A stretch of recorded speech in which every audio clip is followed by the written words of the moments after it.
আর বাচ্চার মধ্যে কেউ নেই। আমার কথা বিশ্বাস করো। স্বামীর প্রতি বউয়ের যা অধিকার, পরিবারের প্রতি বউয়ের যা অধিকার, বাইরের কোনো মেয়ের তা নেই। আর থাকতে পারে না। যে মেয়েটার কথা বলছো সেই মেয়েটা তো চলে গেছে, সে আর কোনোদিনই বাড়িতে আসবে না। তার সঙ্গে সব সম্পর্ক শেষ হয়ে গেছে। আমার কথায় ভরসা রাখো, সব ঠিক হয়ে যাবে। এবার আমাদের পরবর্তী প্রতিযোগীকে মঞ্চে আসার জন্য অনুরোধ জানাই।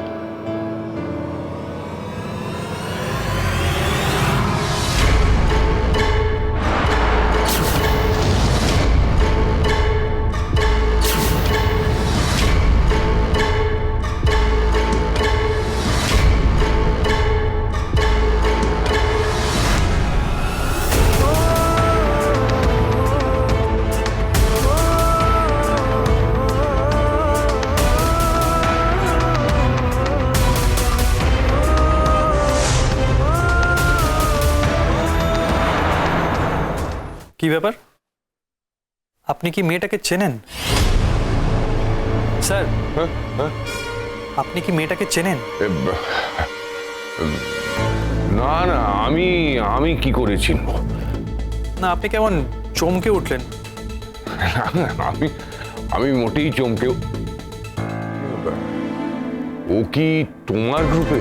হ্যাঁ স্যার, আমি যখন নাম পাঠিয়েছি তখন আমারই ধরতে হবে। আমি ওকে ট্রেনিং দিয়েছি এই অডিশনের জন্য। মানে সেটা কোথায়, মুম্বাইতে? হ্যাঁ, আমার সব গ্রুপ তো মুম্বাইতেই করেছি। না মানে আমি জিজ্ঞেস করছি যে ও কি তোমার স্টুডেন্ট? একটা কথা বলুন তো, আপনি একবার বলছেন মেয়েটাকে চেনেন না, অ্যাট দ্য সেম টাইম আপনি মেয়েটার সম্বন্ধে এত কিছু জানতে চাইছেন, কারণটা কি? না মানে ওই মেয়েটার কথা উঠলো যখন। দেখো, আমার এত স্টুডেন্ট, তোমার স্টুডেন্টে আমার কি ইন্টারেস্ট হবে বলো তো? ঠিক বলেছেন। এ কি, রোশনাই এখানে কি করছে? নিশ্চয়ই গুরুজি ওর নাম দিয়ে দিয়েছেন, না হলে ওকে এখানে কে চিনবে? পুরো মুডটাই নষ্ট করে দিল। গুরুজি এত আপত্তি করলেন, ওর সম্পর্কে এত কথা বললেন, তারপর উনি যদি ওর নামটা দিয়ে থাকেন তাহলে ধরে নিতেই হবে যে অন্য কোনো ব্যাপার আছে। না না, গুরুজি কিছুতেই ওর নাম দেবেন না। গুরুজি তো ওকে চা করার জন্য এখানে এনেছেন। চা করার জন্য এনেছেন ঠিকই, কিন্তু এখন তো নাচ করছে, দেখো দুটোই সত্যি। অনেক তো কথা হলো, এবার থাক না। গরিমা, তোমার নিশ্চয়ই খিদে পেয়েছে। আমি তোমার জন্য একটা স্পেশাল ডিশ বানিয়েছি, আমি এক্ষুনি নিয়ে আসছি। আমি কিচ্ছু খাবো না। কি গরিমা, তুমি খাবে না মানে? না, তোমাকে খেতে হবে। আমার খিদে নেই আরণ্যক, প্লিজ আমাকে জোর করো না, আমি কিছু খেতে পারবো না। গরিমা, তুমি তোমার চেহারার অবস্থাটা দেখেছো? You are very weak. তোমাকে খেতে হবে গরিমা, তুমি এসব কথা কেন বলছো? দেখো, কিছুদিন পর তোমার একটা পারফরমেন্স আছে, তোমাকে নাচতে হবে, আবার ডান্স করতে হবে, তার জন্য তো শরীরটাকে সুস্থ করে তুলতে হবে। প্লিজ গরিমা, এরকম বলো না। তুমি আমাকে বিদ্রুপ করছো আরণ্যক। আমি জানি আমি হয়তো আর কোনোদিনও ডান্স করতে পারবো না। তুমি জেনে শুনে বিদ্রুপ করছো আমায়। আর রোশনাই তো এটাই চেয়েছিল। ও এখন সব জায়গায় ডান্স করবে, তুমি দেখে নিও। আমি বলছি তোমাকে, সারা জীবনের মতো আমাকে হুইল চেয়ারে বসিয়ে দিয়ে ও এবার সারা পৃথিবীতে নেচে বেড়াবে। ও আমার থেকে আমার ক্যারিয়ারটাও কেড়ে নিল, আমার নাচটাকেও কেড়ে নিল। তোমাকে তো অনেক আগেই কেড়ে নিয়েছিল, তুমি তো এখন আর আমার নেই আরণ্য।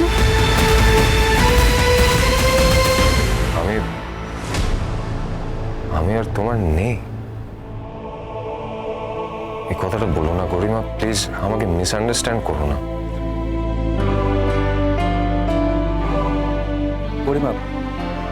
পরিমা বাদশা কিন্তু প্রতিনিয়ত এই কদিন হসপিটালে তোমার পাশেই ছিল।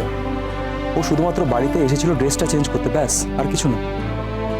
দেখো গরিমা, আমরা কেউই চাই না তোমাদের মধ্যে কোনো রকমের প্রবলেম থাকার। সমস্ত প্রবলেম, সমস্ত কনফিউশন যেন একেবারে দূর হয়ে যায়।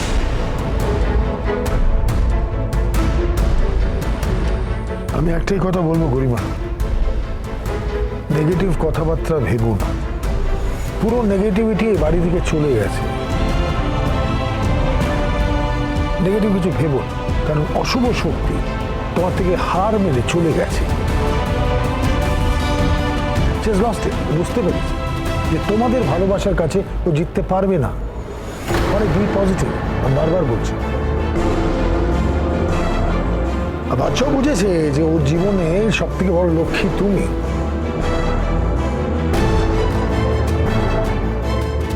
গরিমাদি, আমাদের যে কি আনন্দ হচ্ছে তুমি ভাবতেও পারবে না। এখন থেকে তুমি আমাদের বাড়িতে থাকবে। উফ, আমাদের পুরো বাড়িটাই বদলে যাবে।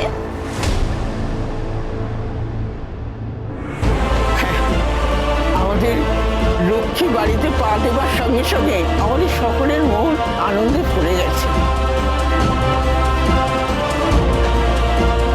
আমি কথা দিচ্ছি, আমাদের বাড়ির লক্ষ্মীকে আমি খুব ভালো করে আমার বাড়িতে রাখবো। তুমি দেখো কত তাড়াতাড়ি তুমি সুস্থ হয়ে ওঠো, কত তাড়াতাড়ি তুমি সুস্থ হয়ে উঠবে এবং পারফরমেন্সে তুমি জিতবে।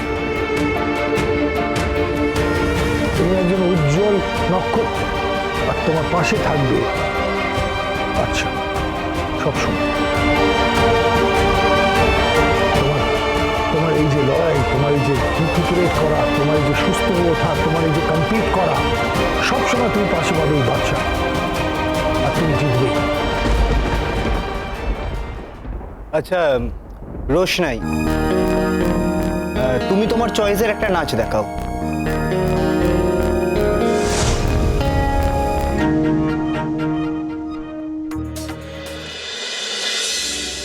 तेरे नाम से जी लूं, तेरे नाम से मर जाऊं, तेरी जान के सदके में कुछ ऐसा कर जाऊं।